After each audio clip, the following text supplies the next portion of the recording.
Hey guys, Stephen here from howtowaterfedpoleperfect.com. Not done a video in a few weeks, so wanted to check in with you guys and see how you're all getting on.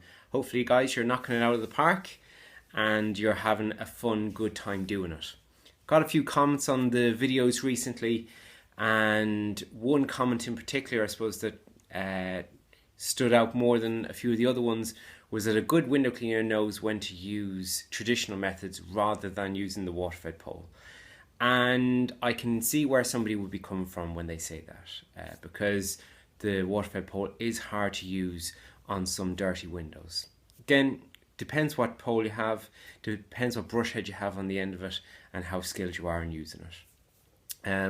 Still have guys asking me about, again, going back to that point, I can do a perfect job even on really dirty windows. Most of my windows that I do actually get fairly filthy, and true water fed pole is far easier on maintenance jobs, but on really dirty windows, if you know what you're at, and you do give a proper scrub and a proper rinse, it's not about flooding the place, but if you do use proper methodology like I teach, you really should still be able to use it on dirty windows, guys.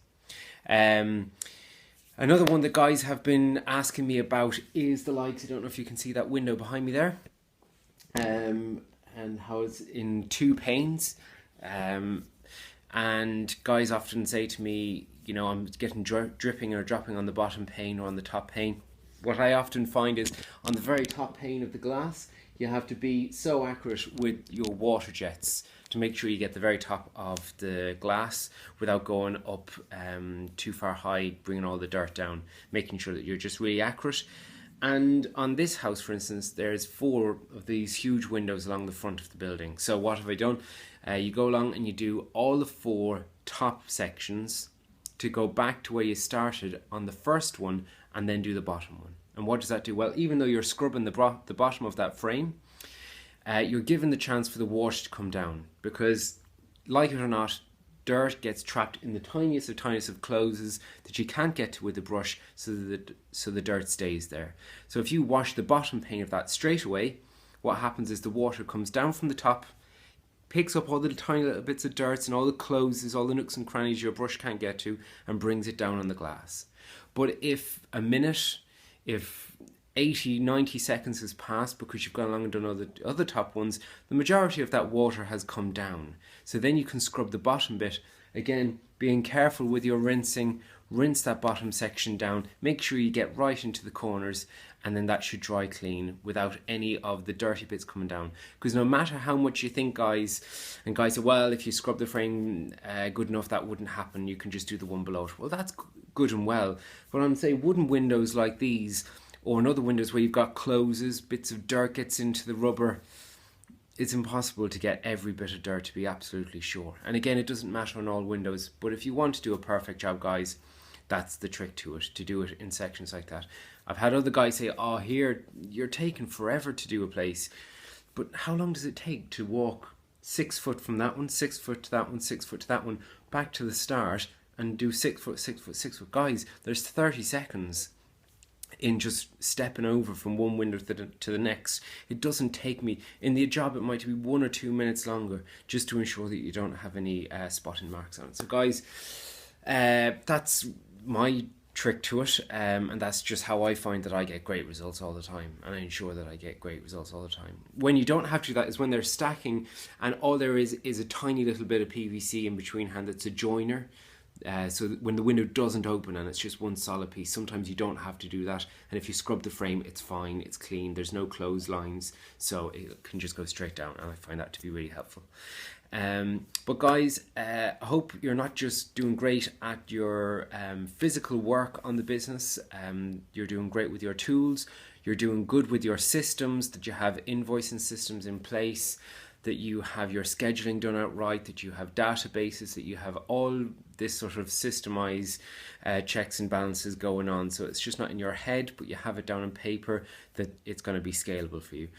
And I also, talking to a couple of people as well, it's when I'm looking at businesses, it's so obvious that the business is the person.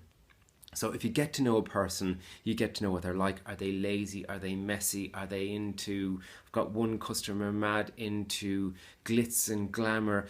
And you see it going from their own house, their own lifestyle, their own clothes, how they deal with people, straight into their business. Their business is like a replica of them.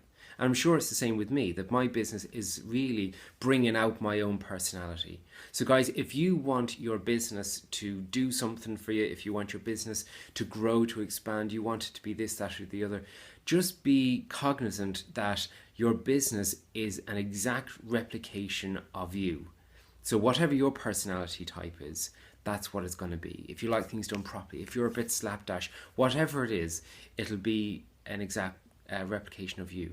So if you want your business to improve, it's not about tips, tricks, all those sort of stuff help. But the biggest obstacle to your business being what you want it to be, and I'm not talking revenue here, it's just whatever the perfect business for you is. If it's 2 days a week, time with family, if it's you not doing much of the tools work, whatever a great business means to you, you have to become that yourself. You have to have that, you have to grow yourself.